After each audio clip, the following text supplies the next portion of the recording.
Today, I'm speaking with Paul Niehaus. Paul is an economist at UC San Diego and entrepreneur working to end extreme poverty. Giving cash should be the standard which other poverty programs are compared to. Let's talk about the empirical evidence a bit more. So, unconditional cash transfers have been studied empirically many times in a range of contexts, as you've noted. Yeah, can you summarize what we know about the return on investment recipients get? Yeah, there are certainly cases you can pick out where, a large share of the money got invested in some sort of asset and business got better and the return on capital in that business was, maybe 20% per year or 30% or even up to 50%. So there are certainly cases like that where in a sort of very narrow financial sense, we can say, well, we've learned from this that people have access to high return investments, and it's great that we're able to finance them. But I would actually push back a little bit. I think about that instinct of trying to kind of put everything into one number. Sure. Because I think once you get into the reality of how diverse life is, it's too complicated for that. Yeah, it must be frustrating that, it seems like there are all these randomized controlled trials on a bunch of interventions like this, including unconditional cash transfers. And many of them, in some ways, have it easy. They're tracking the effect of bed nets on malaria. And it's pretty easy to measure malaria, at least relative to how difficult it seems to be to measure. How do people spend money when there are dozens, hundreds, in some sense, an infinite number of potential options for them? And how do you measure the benefit they get from that? And there are all these sort of knock-on things, like, you see impacts on mental health, or recently there have been papers that found reductions in rates of suicide or rates of all-cause mortality. And so you also think about that, is that a separate thing that I need to value separately, or is that the result of all these other things that I was just talking about? So I think it's really, really hard. And actually, I think that the way economists have traditionally thought about it, which to me makes more sense, is to say, we're actually going to think of this as like the numeraire, right? The value to giving someone $1 is $1. And then we're going to use that as a reference point in a comparison to other things and say, well, relative to that, how great is a bed net or deworming or any of these other things we want to think about? Yeah, I see. And at least part of the thinking behind GiveDirectly is like, in surprisingly many cases, the value of giving someone something that you've decided in advance might be best for them, that costs $1, might actually be less than $1 because people have such different needs and it's hard for us living in other countries to predict them. That's the thing we want to watch out for. And the issue there, maybe we get into this, is that in the sort of aid or philanthropic system, there isn't any built-in feedback loop that prevents us from doing that, right? So, think about it by comparison to a commercial business. If I'm trying to sell something for $1 and people value it at less than $1, nobody buys it. And I learn quickly, this isn't working, right? I don't have product market fit.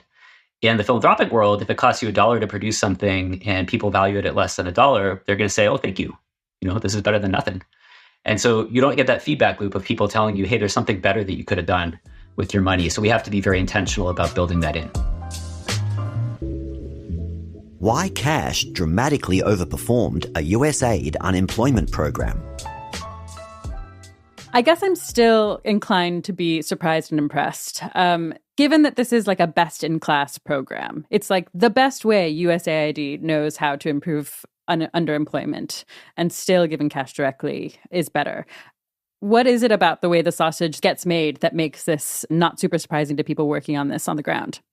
Well, I think there are sort of three things to highlight. One is the sort of absence of automatic feedback that I mentioned earlier, right? That I think it's fundamentally difficult when you're doing philanthropic stuff and you don't have customers that can tell you, hey, this isn't that great actually, right? To learn.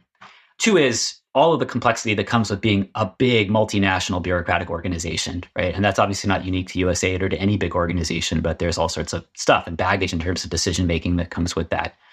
But I think the third thing is that there are different categories of problem that it's helpful to distinguish. And those are, what economists would call sort of private good versus public good problems. So me getting a job and earning a living is a very relevant problem to me. And I'm going to do what I can to do that. And I may not do it, I may face constraints that make it hard, or I may make mistakes or not understand certain things, all of that sort of thing. But we should generally have the expectation people are going to be pretty motivated to try to figure that out on their own, at least to some extent. And so I think that's the sort of problem where to come in as an outsider and have a really disproportionate impact is going to be relatively hard. Then there are problems like preventing everybody in my community from getting malaria, right? where, I have a motivation to not get sick myself, but I really don't have sort of a strong motivation or perhaps strong enough motivation to solve everybody else's problem for them, right? Or even taking it a step further, right? Sort of doing the innovation, the R&D to discover a cure for malaria, a way to prevent it at scale. That's a public good issue, right? Where one person's actions have much broader ramifications. And so that's a place where you'd expect coming in as an outsider, like, yeah, maybe we can actually have a really disproportionate impact because no one person on their own is going to be as motivated to solve the problem. Right. And so, to me, these sort of employment and livelihood generation problems, those are really private good problems. And so I think that's generally going to be a tough area for us to make outsized progress relative to public goods issues. And I think that's why when you look at the things that GiveWell has recommended over the years, historically, that they think do better than cash transfers, they almost always have, most of them have this sort of, public health, infectious disease flavor to them. Giving cash can boost economic growth. So the headline result is that for every $1 spent on cash transfers, there's a 2.5 multiplier effect. Can you explain exactly what a multiplier means here? Yeah, so it's a very simple concept. All it means is if we measure GDP, essentially, sort of the aggregate output of this economy, how much did GDP go up for every dollar that we gave people? And so a 1 would be, sort of people spent the money and nothing else happened. A 2.5 here means that for every dollar that we put in, economic output in the region expanded by $2.50.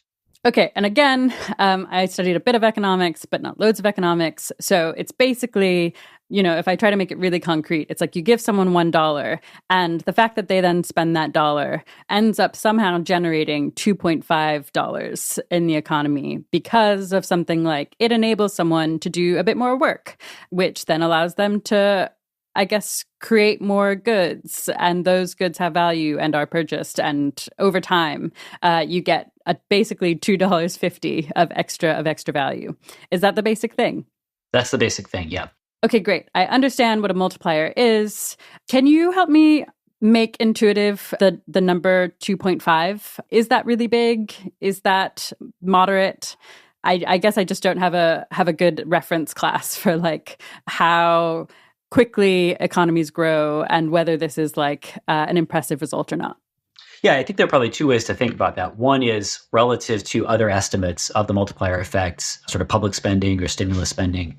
And so, in sort of rich countries like in the US, for example, the range of estimates that people, I think, typically are centered around are in the, 1.5 to 1.9 or 2 range. And so this is, bigger than that, but not wildly bigger than the sort of stimulus effects that we think federal spending in the US can have if it is well designed.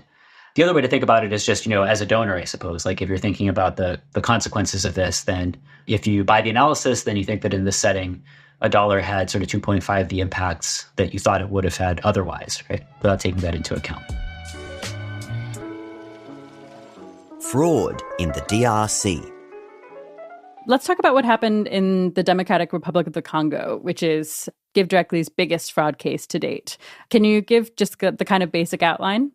Sure. And, let me first just say, I think we've written very publicly about this. And so I'll talk about, what we think we've learned from it, how we think we should interpret it in the big picture. But, it is absolutely gut-wrenching to sort of lose that much money. And it's something, where we feel like we failed here and that we owe an apology to the folks involved, to the recipients, and to our partners in this project. And so we've done that and done that very publicly. And I think that's important.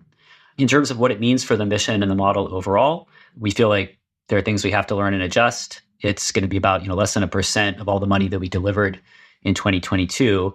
And so, we accept that this is a chess game that never ends, that we're still playing it, and that we have to make adjustments. But fundamentally, I don't think it shakes our confidence, in our ability to keep doing what we do. So with that having been said, what happens specifically in the DRC is, and, as you can imagine, there are multiple layers to this, but the sort of first and fundamental thing is that we have a control procedure that we usually impose, which says that when we give a SIM card to recipients, which is what they need to then be able to start receiving transfers, they need to go and register that with a mobile money agent themselves.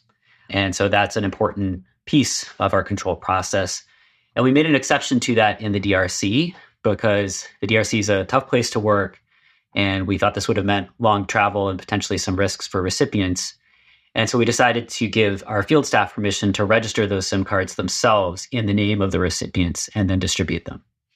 And so we're balancing risk and return there in terms of thinking about how this is going to impact recipients and what the risk would be. And, the core lesson from this is going to be that, we got that wrong and have to change that this time around. The issue this created was that in this case, some of our staff were able to register SIMs in the name of recipients, but then keep them. And instead give recipients other SIMs that were useless because they were not registered in our system to receive transfers. And so with those SIMs in hand, staff are then able to go and collude with mobile money agents to withdraw cash from the accounts that belong to the recipients and get it out themselves. There are then multiple other accountability layers in the system that could have caught this and that did eventually catch it, but that took too long in part because the people who were stealing money at that point of sale were able to recruit accomplices in those other layers. And so on net, this went on for about 4 months from the end of August 2022 to January of 2023 before we caught it. The design question for us now is, of course, we want to catch it sooner than that if something like this ever happened again. How was it finally resolved? Who figured it out? Yeah, so for some safeguarding reasons, I can't get too much into the details of like what's happened and what is happening. Okay. But I think what I can say is that eventually we did hear about it. There has since been wide-ranging turnover, some because people's contracts have just expired, but in some cases because we've let folks go and have referred some of them to the authorities for investigation, prosecution. And then there's a bunch of process stuff that we're going to be doing differently. The first and most important, of course, is not allowing this registration exception for SIM cards, or at least not unless there are additional controls in place, but also to improve the firewalling between the different parts of the organization to make it harder for people to identify and build a relationship with the people that are holding them accountable. And then third, there's some stuff that I mentioned that we can do in terms of automated data checks so that this stuff becomes visible to anyone, even if you're not in the DRC, quickly if something's not happening. Objections to universal basic income. I think the most common ones I've heard are that it might disincentivize work among recipients. Is that something you're worried about? It sounds like it's not something you've seen in other programs, but maybe it is the kind of thing that you might worry about when there is that long-term commitment. Right.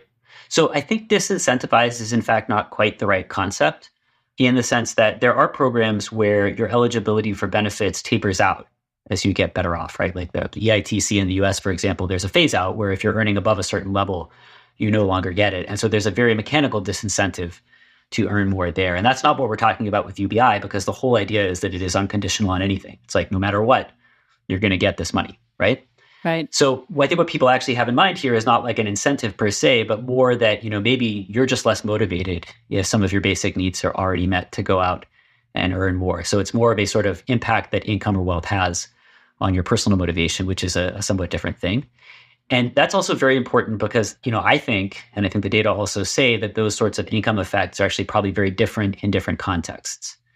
And so in low-income countries in particular, right, people are extremely poor. And so getting somebody from, below the poverty line to $2.15 a day is by no means going to make them feel content with their life or as if there's nothing else that they wish they could have. And on top of that, one of the barriers for many of them to work is just access to the capital, right, to the tools they need. And so there's this additional channel where, hey, having access to some money might actually enable me to invest in ways that would make it worth working more.